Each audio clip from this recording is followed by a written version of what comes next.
Comment ബോക്സിൽ വന്നൊരു ചോദ്യം, ഭർത്താവ് മരണപ്പെട്ട സ്ത്രീക്ക് സ്വയംഭോഗം അനുവദനീയമാണോ?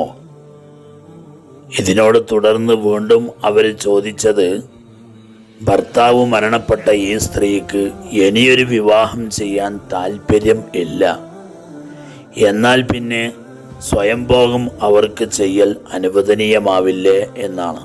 അതുപോലെ തന്നെ വർഷങ്ങളായി നാട്ടിലേക്ക് വരാൻ സാധിക്കാതെ ഗൾഫിൽ കഴിയുന്ന ഭർത്താവ്, അവർക്ക് സ്വയംഭോഗം ചെയ്യാൻ പറ്റുമോ? ഭാര്യയുമായി ഫോണിൽ സംസാരിക്കുമ്പോൾ അവർക്ക് പരസ്പരം ഫോണിലൂടെ ഈ വോയിസ് കേട്ടുകൊണ്ടുള്ള സുഖമെടുക്കൽ, അങ്ങനെ സ്വയംഭോഗം ചെയ്യൽ അനുവദനീയാണോ എന്നൊക്കെയുള്ള ചോദ്യങ്ങൾ നമ്മുടെ കമൻറ്റ് ബോക്സുകളിൽ കാണാം.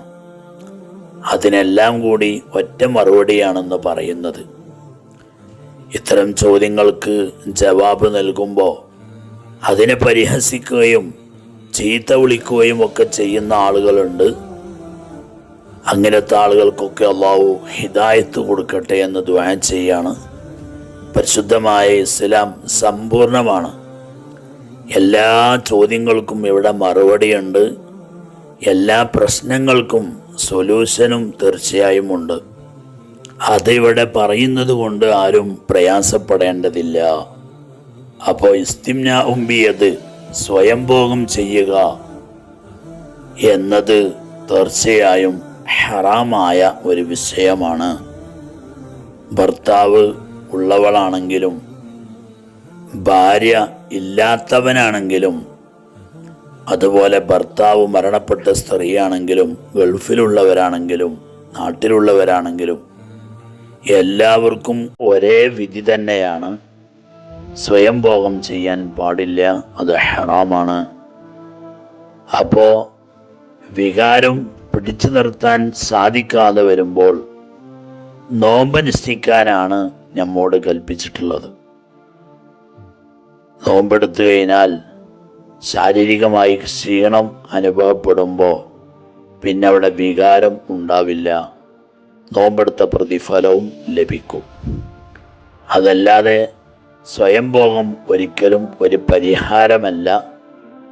അത് ശാരീരികമായി ഒരുപാട് അവശത ഉണ്ടാക്കി തീർക്കുകയും മാനസിക സമ്മർദ്ദങ്ങൾ വരുത്തി വെക്കുകയും അതോടൊപ്പം വലിയൊരു ഹറാമ് ചെയ്ത ശിക്ഷ അവർക്ക് ഉണ്ടാവുകയും ചെയ്യും.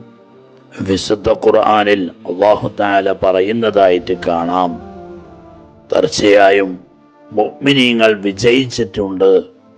എങ്ങനത്തെ മുഅ്മിനീങ്ങളാണ്?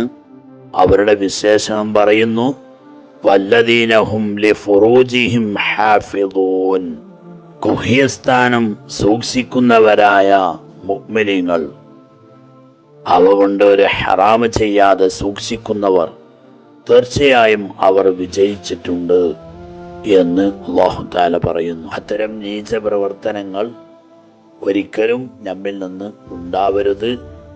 അല്ലാഹു തആല നമ്മെ എല്ലാവരെയും അവൻ്റെ സജ്ജനങ്ങളായ അടിമകളിൽ ഉൾപ്പെടുത്തി തരുമാറാവട്ടെ. ആമീൻ ആമീൻ യാ റബ്ബൽ